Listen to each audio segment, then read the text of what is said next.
My dad left me at 5 and gave his life to a new wife. Now my stepmom tries to steal my inheritance. But what I did next turned her world upside down.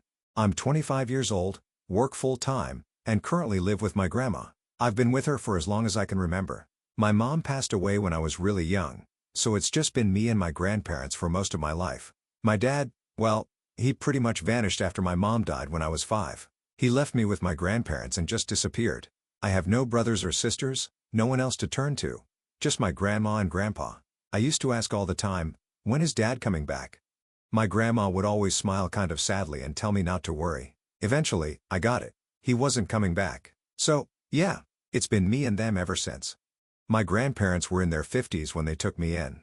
They weren't rich or anything, but they were the best. They made sure I never felt like I was missing out on anything. I wasn't spoiled, but they got me what I needed and worked hard to make sure I had a good life. Grandma was a tough one, always working odd jobs, whether it was at the local grocery store or cleaning houses.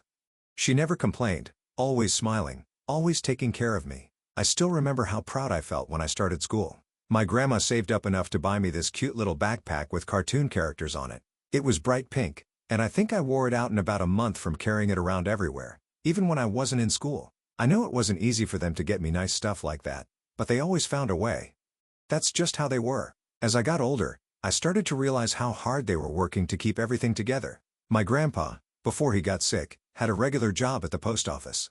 He was quiet, but you could tell he loved me, even though he wasn't the type to show it with words.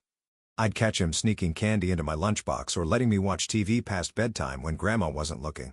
He didn't talk much, but he showed he cared in little ways like that. By the time I was in high school, things were starting to get more complicated. School was a big deal to me. I was always good with school stuff. Studying, doing homework, all that. And I had this dream to go to a really good high school. Not just any public school, but one of the top ones. It felt like the only way out of the situation we were in. Like I needed to do something with my life to make everything worth it. I remember this conversation I had with my grandma when I was in middle school. We were sitting at the table, eating dinner, and she just kinda casually said, "You know, Jenny, don't stress too much about going to a public high school.